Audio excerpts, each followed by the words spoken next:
Good evening, everybody. I'm Shane Clark, and I am going to talk about vegetation cover for the next 15 minutes or so in the Saguaro National Park between two periods of time, 1987 and 2010. We're going to talk about the purpose of this analysis.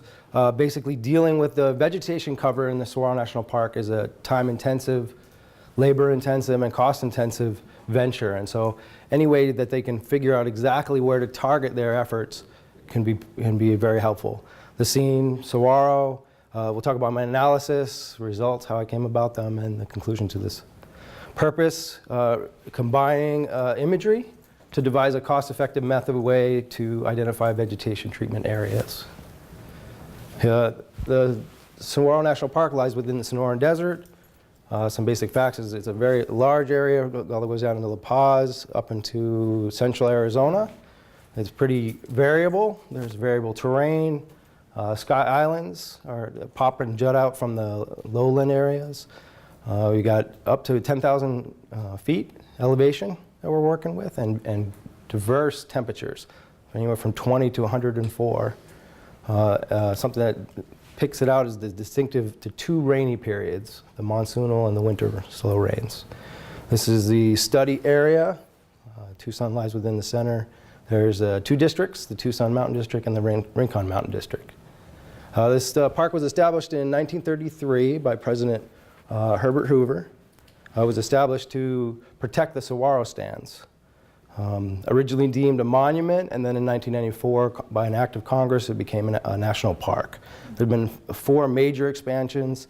The total area that we're looking at is about 91,000 acres, 71,000 of those being wilderness area.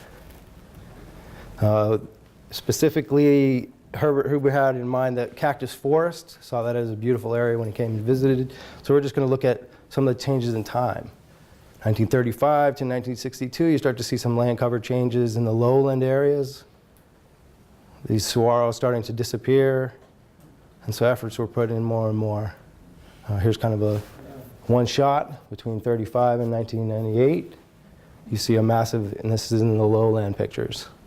So the Tucson Mountain District, which is on the west side of Tucson, consists of 3 biotic communities. You see the light highlighted there. Semi-desert, thorn scrub, and desert. The elevation can range from 2,200 to about 4,700.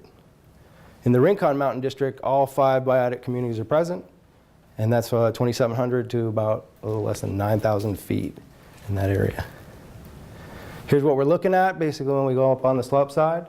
Here's your desert thorn with a cactus and Palo Verde.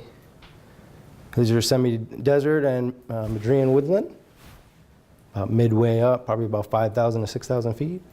Then you have upper elevations in temperate forests. So here's what we're looking at to try to capture some vegetation changes. Vegetation management techniques are mainly manual, especially in the lowlands.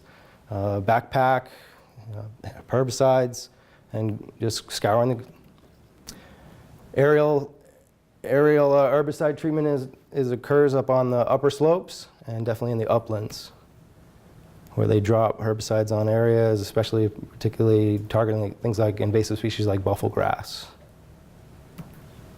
So here's the data process. Data was basically, I took 2 Landsat images and corresponding ortho photos from this period of time in 1987 and 2010. Okay. I projected to make sure that they were similarly projected in the WGS 1984 UTM Zone 12. And then played around with the various combos of band combinations in there with settling on 7, 4, and 2 as vegetation can be seen in the green band.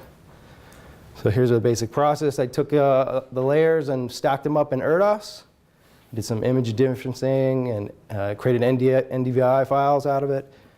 Did differencing with those NDVI. I tried supervised classifications. I also tried an MSavvy. Supervised classifications, as you can see there, just didn't work. I'll explain why. So here's a basic process, the stacking and a breakdown where it compares the cells, the pixelated cells, and creates a difference. So it assigns values to those, and you subtract them out. Anything that changes from one year to the next, it reports it in values. NDVI is basically, for those that are not familiar with it, it's a reflective of health of plants, of forest. So the higher the NDVI value, as shown on like 0.72, shows that it's a healthier plant than the 0.14.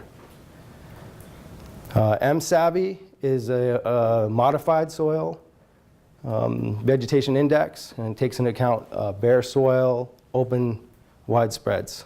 And the basic equation is that you do near infrared minus red, and then you use an L factor, which is commonly is 0.5. So here's what we're looking at. Saguaro National Park. Here's the basic Landsat image in the outline. The summary results, there was an overall decline. And looking at all of these methods, there's an overall decline from in 2010 versus 87. There was much more vegetation present in 1987. Particularly in the Rincon Mountain District, there's a few spots in the Tucson where you find that same pattern. Imaging difference creates, it shows that there's 18% less vegetation in the upland areas. Nothing was really reported. I don't feel confident reporting anything in the lower values, and that's because these methods tend to, because of the 30-meter pixel, it's just too big. So there might be vegetation across there, and that's why I was trying that modified soil index. But there may be some vegetation within that cell, and it just doesn't see it. It classifies everything as bare soil. So this is not a recommended for the desert lowland areas. I definitely recommend this for the upland areas. And it shows that in the image differencing, 18% less vegetation. The NDVI shows that there's 9% less vegetation in that upland areas. The supervised classification really came out inconclusive. It showed some spots in the upper elevation, but the lower elevation, it did the same thing. Just showed bare soil. So here's what we're looking at. Here's some basic images in the 7-4-2 combination, so you get to really get a chance to have that vegetation pop right out. This was 1987 and 2010. As you can see, there's quite a bit of difference in the amount of green that's present in these images. Okay. So this image differencing, this shows values for the upland and the lowland vegetation areas.